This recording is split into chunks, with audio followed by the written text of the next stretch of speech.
consider this. I live on right at about 2.5 acres of land. I built that house right there. I own it. I paid for it. No mortgage. Paid taxes on it. It's mine. I own it. It's my land. It's my house. Do I own it? Every year I have to pay the government to own my land and my house. And if I don't pay, they come take it away from me or charge me a fine or something like that. So the word own, I'm not really sure that I understand that word completely anymore. You'd think that I own my house and my land because I paid for it, but maybe not. Maybe I'm just renting it from the government. Trying to improve your credit scores can feel like... Otherwise, why would I have to pay taxes on it every single year? Can somebody make that make sense for me, please? Thank you. Like, why is it $140 for a family of 3 to go see Spider-Man on a Friday night? We took my teenager last night to go see Spider-Man, and the tickets alone were $55. Then we get to the theater, and naturally we need some snacks. So we all got the same combo. We got the drink, the popcorn, and the candy combo. That was almost $80. That is so outrageous. And, like, I get it. You know, rent is expensive. The little fancy wobbly chairs are expensive. Okay, this was like the standard seats. They didn't heat. They just reclined. Okay, nothing crazy. It's not like they weren't shooting spider webs at us by any means.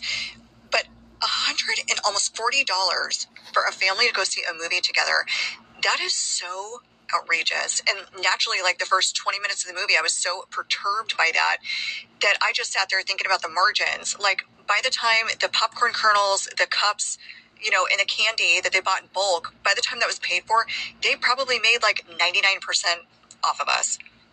That is sickening. So next time I'm at the movie theater, and if you see a bucket of popcorn hanging out the bottom of my skirt, y'all just mind your own business, because I will be bringing my own snacks in. What are we doing?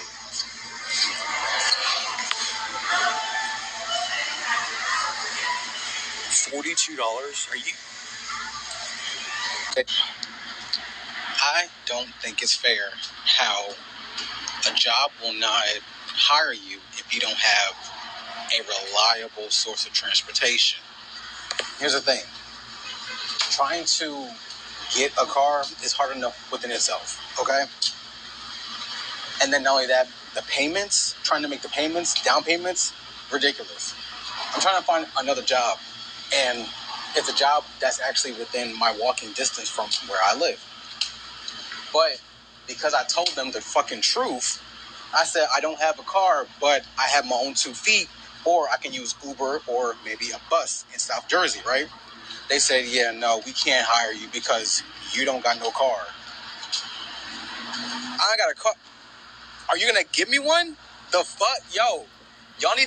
I'm sick and tired of these fucking jobs thinking that it's easy to just obtain a fucking car to have a job. I just stopped at Burger King just to grab something. I'm on the road today. An original chicken sandwich. Guess how much the freaking thing cost? $8.20.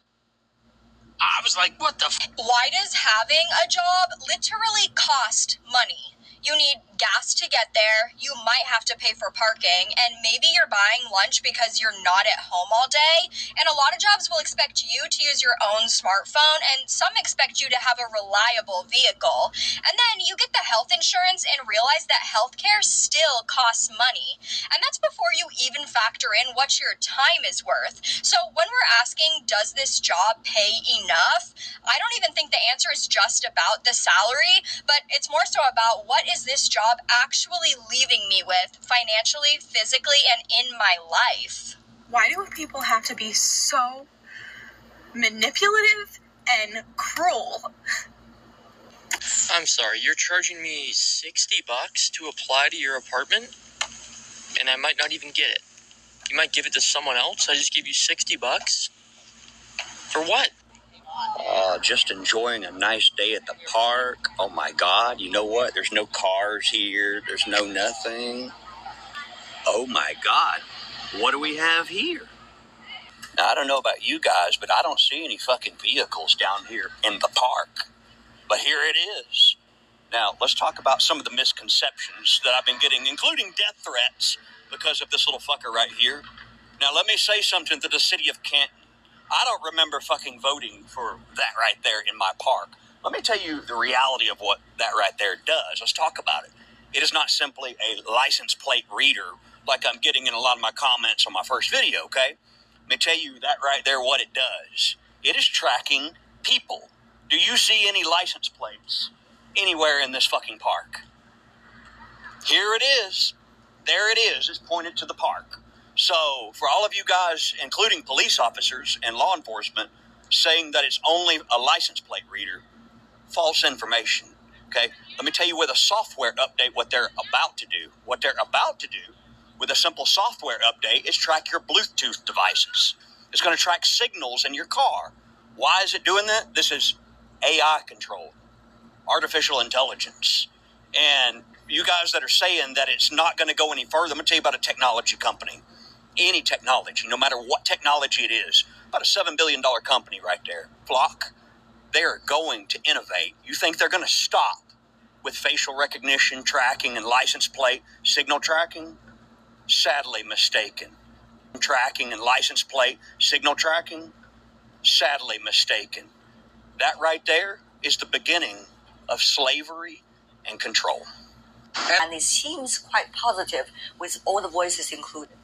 I think it's positive. It's already positive through the fact that everybody agreed about the statement, which we haven't had the last years.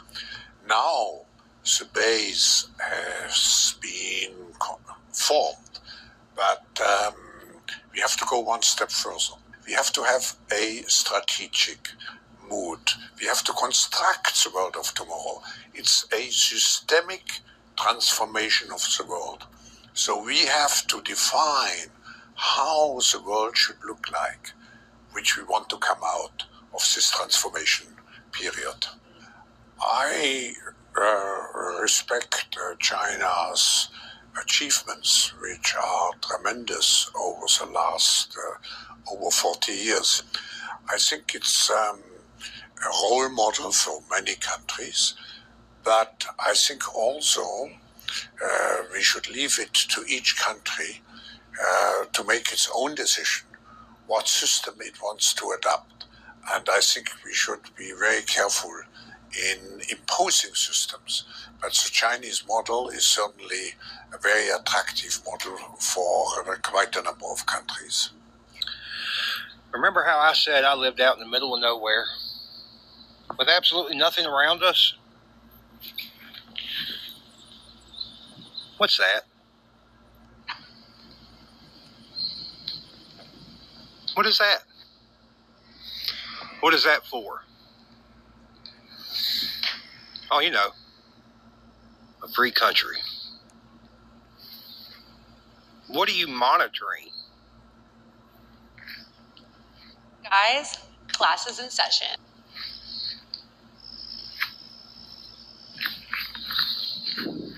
And why are our tax dollars being used to enslave the people, I wonder? Can you see that? Does anyone have a house that I can hide in? I'll take a garage or like a shed, whatever. I just need a place where I can lay low for a while. A friend of mine said, "Hey, I'm in the area. Do you want to hang out?" Oh, God, no. So I waited a while to respond. And then the person was like, "Oh, well, I guess we missed each other another time." And I thought, phew. And so I then responded and was like, "Oh my gosh, I'm so sorry I didn't get this earlier because I would have loved to have seen you." And then she's like, "Well, actually, I am still here. I decided to get something to eat, so I'm still in the area." Oh, fuck. They lost power at Kroger's last night. All this was going in the garbage.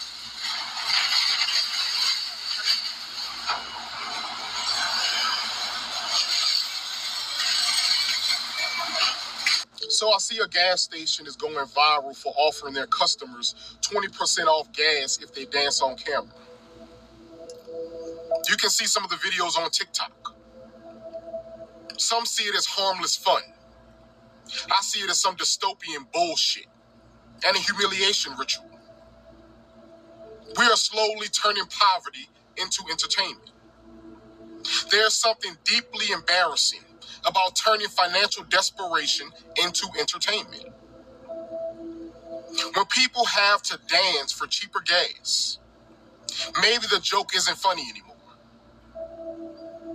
If you really care that much, just give them the discount without the clown show. Imagine making a hungry person perform before handing them a plate of food. Imagine telling a struggling mother to sing before giving her cheaper baby formula. Necessities are not prizes. Affordability should not be seen as a game show. Air traffic control. This whole system is a scam. Americans are done. Americans are done trying. They're tired of fighting for what they believe in because they don't know what they're really fighting for.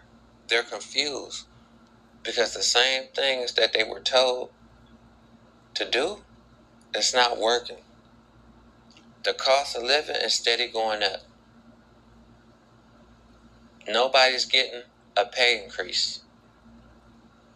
The country is still collapsing, and people is still trying to survive.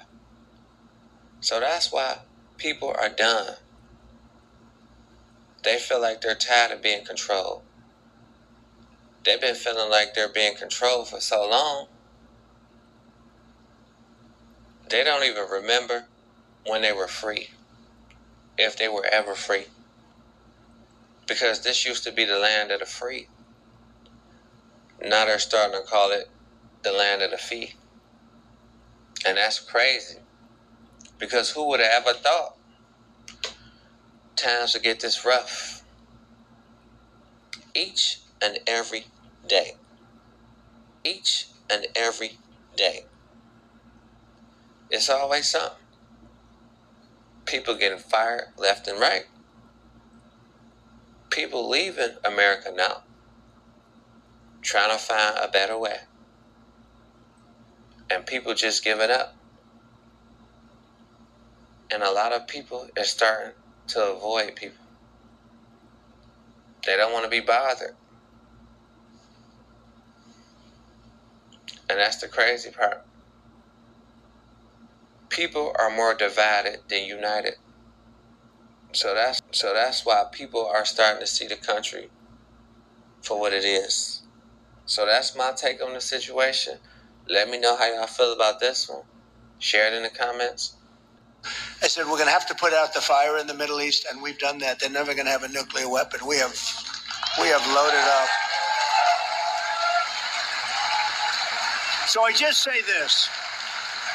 So for you to pay a tiny little bit more for your gasoline, just remember you're doing it so that a very evil country cannot have. A country really is the number one state sponsor of terror in the world. We don't want to have them have a nuclear weapon. So remember that when you have to pay a little bit more, you're at $4. It's okay. I mean, it's I will never apologize. I did the right thing. I will never apologize. I did the right thing. But you just have to remember that what we're doing is a great service for the world, not only for ourselves, for the world. And we're really doing a great job. Our military is unbelievable. The blockade is unstoppable. It's a wall of steel.